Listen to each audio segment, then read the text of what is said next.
सनातन सत्यता की सदा ही जय हो। जय हिंद जय भारत। जहाँ पर कृपा राम की हुई, कृपा कर ही सब कोई जाके रही भावना जैसी रघुमूरत देखिए। रामायण की इन चौपाइयों से साफ पता चलता है कि जिस पर भी भगवान श्री राम की कृपा हो जाती है उन पर सभी देवी देवता कृपा बरसाते हैं।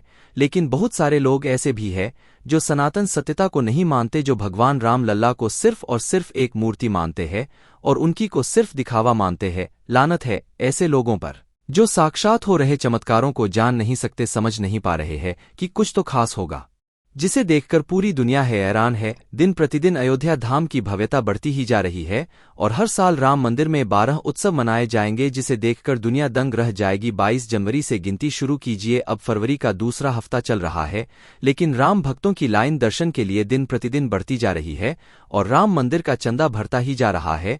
और अगले 100 दिन तक ये राम लहर कितनी तेजी के साथ चलेगी ये सब जानते हैं। अयोध्या राम लल्ला के दर्शन करने के लिए कितने लोग पहुंचे और कितना चढ़ावा चढ़ा, इन दोनों बातों के रिकॉर्ड टूटते जा रहे हैं। क्या हुआ जब रात 1 से 1:30 बजे के बीच चोरों ने राम मंदिर में घुसने की कोशिश की, तो क्या वो अपने मकसद में कामयाब हो पाए? उस टाइम जो हुआ उस बात का जिक्र सुनते ही हर किसी के रोंगटे खड़े हो जाते हैं।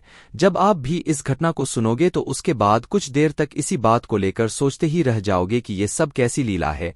राजा राम लल्ला के खजाने में नकदी के साथ साथ सोने चांदी भी जमकर बरस रहे हैं। करोड़ों का दान करने वालों में पटना स्थित महावीर मंदिर ने 10 करोड़ का दान दिया है। इसके अलावा सोने का तीर और धनुष भी दान किया गया है। कथावाचक मुरारी बापू ने 11 करोड़ 30 लाख का दान दिया। गुजरात के हीरा व्यापारी गोविंद भाई धोलाकिया ने 11 करोड़ का दान दिया। सूरत के कारोबारी मुकेश पटेल ने 11 करोड़ का स्वर्ण मुकुट भेंट किया जिसमें 4 किलो सोना और हीरे मोती जड़े हैं।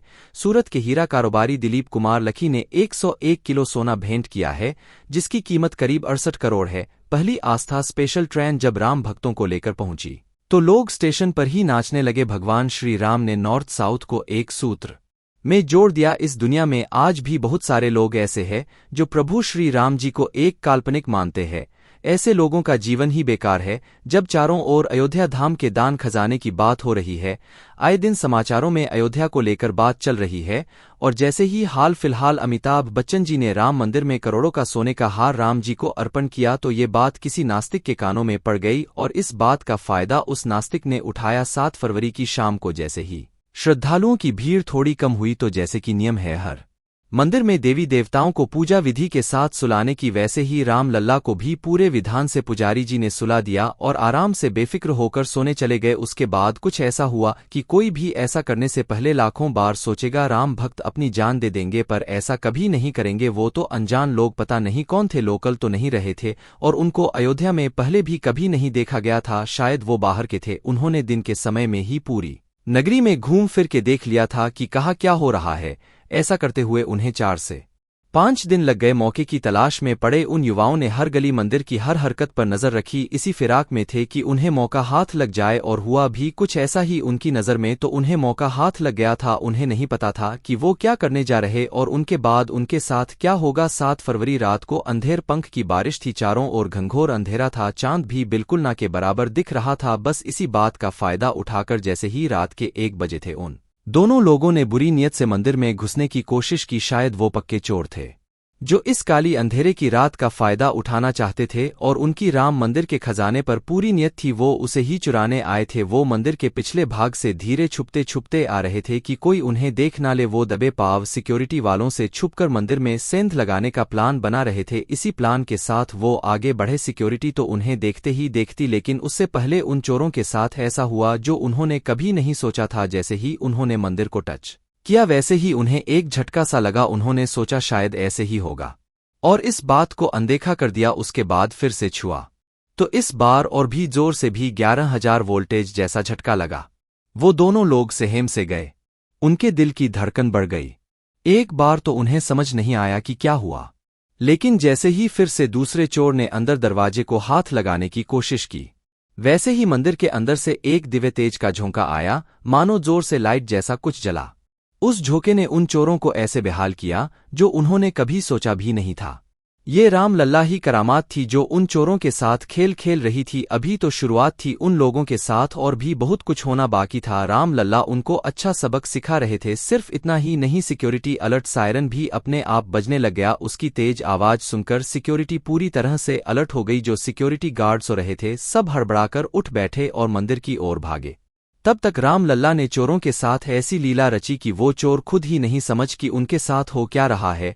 राम लल्ला ने उनको इतना बेहाल कर दिया कि राम जी की करामात को वो लोग झेल ही नहीं पाए और बेहोश हो गए। इतने में सिक्योरिटी भी वहां पहुंच गए और उन लोगों को पकड़ लिया। उसके बाद उन लोगों को पुलिस के हवाले कर दिया गया। लेकिन बिजली के झटकों से उन चोरों का हाल बहुत खराब हो गया था, इसलिए पुलिस को उन्हें हॉस्पिटल में भर्ती करवाना पड़ा। जैसे ही उन्हें थोड़ा बहुत होश आया तो देखा कि हॉस्पिटल वार्ड में इतने मरीज भयंकर बीमारी में पड़े हैं, लेकिन फिर भी उन लोगों के मुंह पर जय श्री राम है।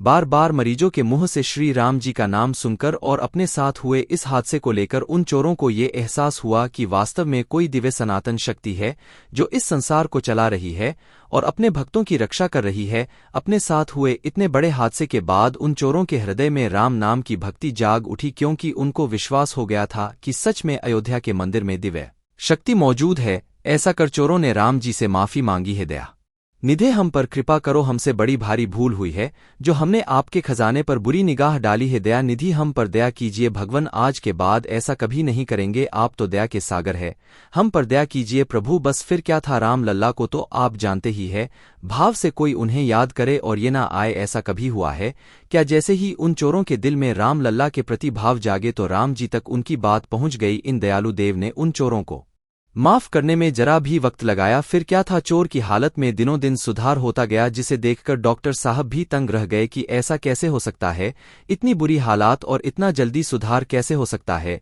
जल्दी ही चोरों को हॉस्पिटल से डिस्चार्ज मिल गया। उसके बाद उन चोरों पर राम जी की ऐसी कृपा हुई कि उनको पुलिस से उसी वक्त जमानत मिल गई। जैसे ही जमानत से फ्री हुए वो दोनों चोर सीधे ही मंदिर के पास जो फूल बेचने वाली बैठती है उसके पास गए और एक एक गुलाब का फूल सीधे मंदिर में भक्तों के दर्शन के लिए लगी लाइन में लग गए और राम लला के दर्शन हेतु अपनी बारी का इंतजार करने लगे, क्योंकि उन लोगों के पास इतने पैसे नहीं थे कि वो कुछ बड़ा खरीद सके। बस राम लल्ला को अर्पण के लिए भाव से 25-25 रुपए के गुलाब के फूल ही खरीद लिए। जैसे ही राम लल्ला के सम्मुख वो आए तो उनकी नजरें नीची थी, वो भगवान श्री राम जी से नजरें नहीं मिला पा रहे थे। आखिर इतनी बड़ी गलती जो उन लोगों ने की थी। लेकिन जैसे ही वो लला के बिल्कुल सामने आए तो पुजारी जी ने कहा, बेटा तुम नीचे क्यों देख रहे हो, लाओ गुलाब राम जी को अर्पण कर देता हूं। तो वो दोनों फुट फुट कर रोने लगे। पुजारी जी सब समझ गए कि जरूर कोई बड़ी गलती की है इन्होंने और अपनी गलती का पछतावा भगवान के आगे करने आए हैं। तो पुजारी ने उनको सांत्वना दी कि जो हुआ उसे भूल जाओ और आगे सत्यता के मार्ग पर चलते हुए भगवान श्री राम जी की आराधना करते रहो, तुम्हारे सारे पाप धूल जाएंगे और आगे कभी कोई गलती मत करना। तो उन लोगों ने जैसे ही नजरें सामने कर राम जी को देखा तो लल्ला उनके सामने हंस रहे थे। उन्हें प्रतीत हो रहा था जैसे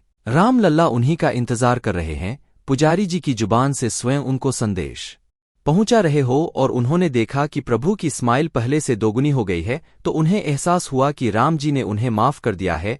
उसके बाद उन चोरों ने चोरी छोड़ी, वो तो छोड़ी ही साथ ही राम लल्ला की भक्ति का प्रचार भी करने लगे। तो उनको देखकर उनके जानकार, उनके पड़ोसी तक हैरान हो गए कि ये क्या गजब हो गया। भगवान को ना मानने वाला नास्तिक आज अचानक भगवान के गुण कैसे गाने लग गया। सभी लोग अचंभे में पड़ गए। ऐसी है अपने राम लल्ला की लीला जो हर किसी को भी अचंभे में डाल देती है। प्रभु की महिमा को कोई नहीं समझ पाया और ना ही कभी कोई समझ पाएगा। ऐसे है हमारे राम लल्ला, अगर कोई अयोध्या नगरी की तरफ बुरे इरादे से जाएगा या मंदिर को हानि पहुंचाने की कोशिश करेगा, उनके साथ ऐसा ही होगा। बुरी नियत वाला राम लल्ला से बच नहीं सकता। अयोध्या को भव्य दिव्य और त्रेता युग में फिर से लाने के लिए योगी जी ने बहुत प्रयास किए हैं।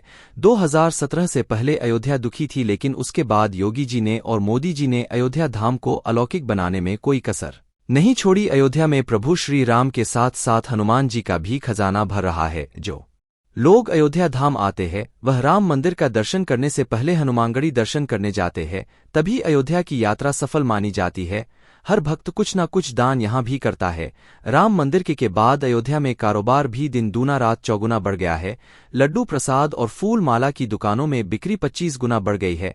हनुमानगढ़ी अखाड़े में निर्माणाधीन दुकानों की बुकिंग के लिए एडवांस देने की होड़ मची है।